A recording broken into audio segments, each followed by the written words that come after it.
Today I'm going to be working on this pincushion pattern. I have punched the sunflower, which you see here on the table. Let me show you a close-up of that.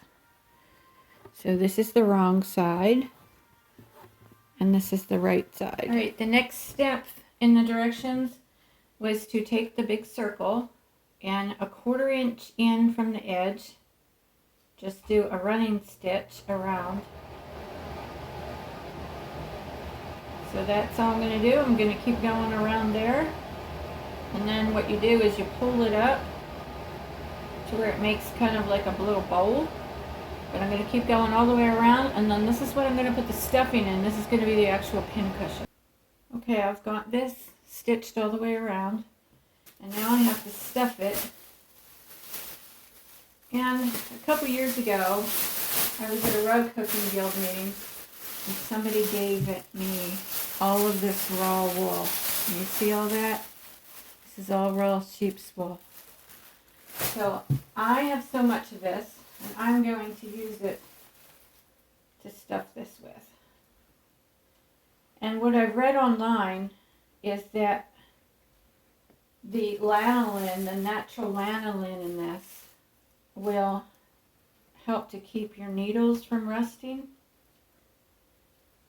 So I'm just going to finish stuffing this. Well, this is like perfect Santa beard. Do you see that? It's all kind of crinkly, so I am not going to use that to stuff this with. I'm going to use just the regular. Alright, so I have this all stuffed and sewn tight. And this will fit on here. And what I need to make sure is that I get it all pushed under there so that you don't see any of the opening. So I'm going to hold this like this, and I'm going to hot glue it. And I use low temp glue in this little mini glue gun so I don't burn myself. And I just need to make sure I get all the areas around here and that it's all tucked in. I've also looked up online of what to stuff the pincushions with. So a lot of people said walnut shells, crushed walnut shells. I went to Tractor Supply this morning. They didn't have any. So I decided to, I gotta pull that glue off there. I decided to just use the sheep's wool that I have because I've carried it around for a couple years. So Alright, I just read the directions, which is always a good thing. So here is the petals, here's the clamp, and it says to bring this up this way and put it like that, and then pin it in place, and there will be your flower. And then it says to hand stitch it around, so I'm going to go ahead and do that, and then I'll show you what goes next. I'm pinning the flower in, and I'm doing it upside down like this so I can make sure it's centered on the clamp.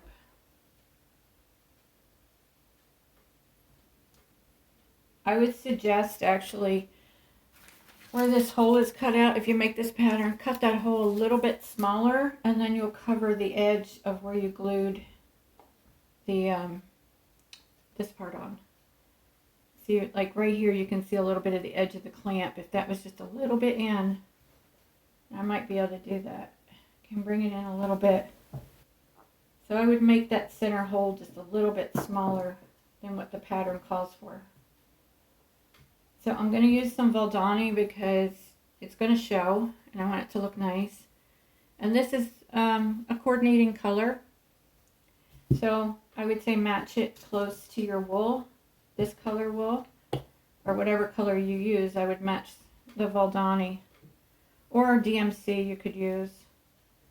And alright, so I got all the stitching done around the bottom here, and what I'm going to do, because this is not attached here, I'm going to take just a thin bead of glue and put it around there on the inside, and that is what it looks like from the top.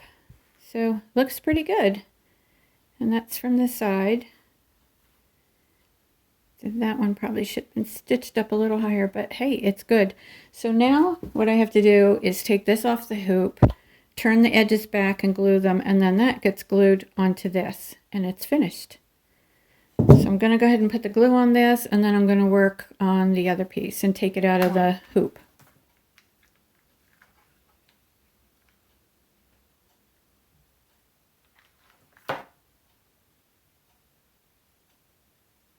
You want to try to get it all the way back so you don't see the weaver's cloth on the edge.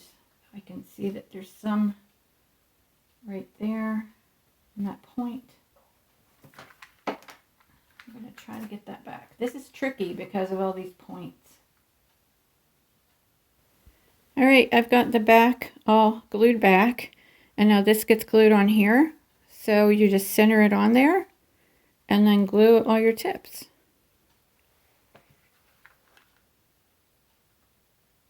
Again, low temp glue so it doesn't burn my fingers when I touch it. I'm just doing the edge of the petals here, one at a time, because I'm holding it in place with my left hand.